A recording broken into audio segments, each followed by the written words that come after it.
Elon Musk's cost-cutting measures at U.S. government agencies have hit kind of an unexpected snag, Italian labor laws. If you enjoy these kinds of stories, be sure to like and subscribe. So at Aviano Air Base in Italy, Italian civilian employees got an email telling them to list 5 key accomplishments from the previous week, mirroring a similar request that went out to U.S. government employees. But this email caused a lot of controversy. And it wasn't just the request itself, it was more the cultural clash that it represented. Because in Italy, worker protections are really ingrained in the law and the culture. And so Italian unions pushed back right away. They highlighted the difference between Musk's management style and Italy's long-standing traditions when it comes to labor. Now, there's how serious this is. It's important to understand how unique the dynamics are at Aviano Air Base. So it's an Italian air base, but it hosts the United States 31st Fighter Wing. And this results in a mix of over 700 Italian civilian personnel, working with something like 15,000 American soldiers. These Italian employees handle all kinds of essential tasks: cooking, cleaning, upkeep. And while they're paid by the U.S. government, they actually fall under the protection of Italian labor law. And the Italian unions didn't hold back at all. They called the email unacceptable. And they said the way it was done was aberrant. They emphasized that Italy's labor system, which is based on the principles of democracy and safeguards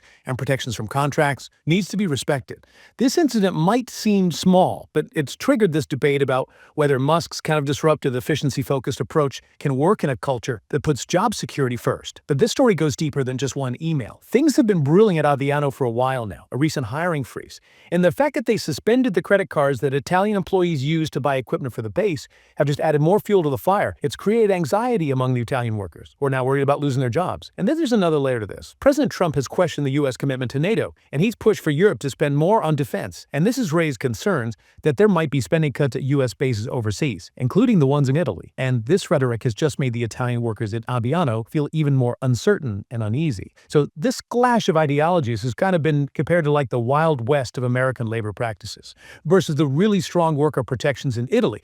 Italy's a country where the right to work is literally the very first article in their constitution. Article 1 of the Italian constitution doesn't just guarantee the right to work. It says that the republic has to protect work in all its forms and applications. And this just shows how deeply important labor rights are in Italian society. Now, on the other hand, you have the at-will employment that's common in lots of parts of the U.S., which lets employers fire employees for pretty much any reason. There are a few exceptions, of course, but it creates a very different dynamic between employers and employees. And this situation has sparked a bigger conversation about how rigid Italy's labor market is. Some people say that a little bit of Musk's focus on efficiency might actually be a good thing. Critics often point to Italy's bureaucracy and how hard it is to fire employees, even if they're not performing well or if their job isn't needed anymore. They argue that this system makes it harder to create new jobs, especially for young people trying to start their careers. But then you have the people who support the Italian system. They see it as like a fundamental part of social welfare and democratic values. Basically, the job security is super important for a stable and fair society. They argue that when workers have found protections, they're more satisfied with their jobs, they're less likely to quit, and they're more motivated to work hard. These really different points of view have caused a mix of amusement and concern among Italians. Some people have gone on social media to make fun of the situation. They imagine Italian employees giving funny responses to Musk's demand for a list of accomplishments. These jokes often play on stereotypes of Italian workplaces, like the idea that they have a slower pace of work, and if they put a lot of emphasis on socializing, like taking long lunches and having lots of coffee breaks. But underneath all the humor, there's a real sense of worry about what this clash of cultures could be. This whole thing at Aviano has really highlighted the challenges of trying to combine different approaches to labor relations, especially in a world that's becoming more and more globalized. Musk's methods might work well in some places, but when you try to use them in environments with very different cultural norms and legal systems, it can cause friction and resistance. This episode is a good reminder that being an effective leader isn't just about having a strong vision. It's also about understanding and being sensitive to the specific context you're working in. It shows that leaders need to be flexible, and they can't just focus on the bottom line. They also need to think about the values and traditions that shape the people they're working with. You're finding this whole exploration of international labor relations as interesting as we are. Don't forget to like and subscribe for more deep dives into fascinating topics. So back to Aviano. The situation there has become a focal point for bigger anxieties about the future of U.S.-Italy relations. Italian unions are already worried about potential spending cuts and job losses,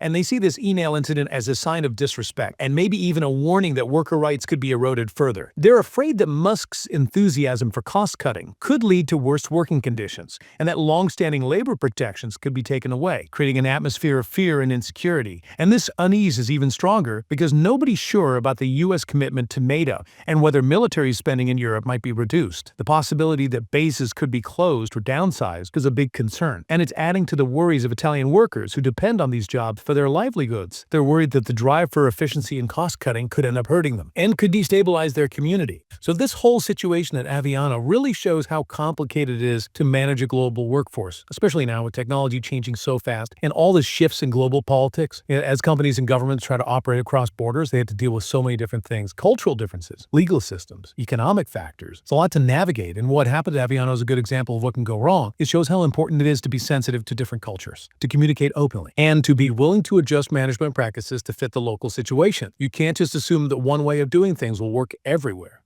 And when you look at this clash between Musk's focus on efficiency and Italy's strong protections for workers, it brings up some really big questions about the future of labor relations in our increasingly interconnected world. Can a model that's all about speed and cutting costs really work alongside systems that prioritize job security and employee well-being? As technology keeps changing how we work, and as global economic forces put more and more pressure on traditional labor models, these questions are going to become even more important. And finding the answers might mean striking a balance, a way to reconcile the need for efficiency with the need for fairness, to recognize that a one-size-fits-all approach to management just doesn't work in a world with so many different cultures and values.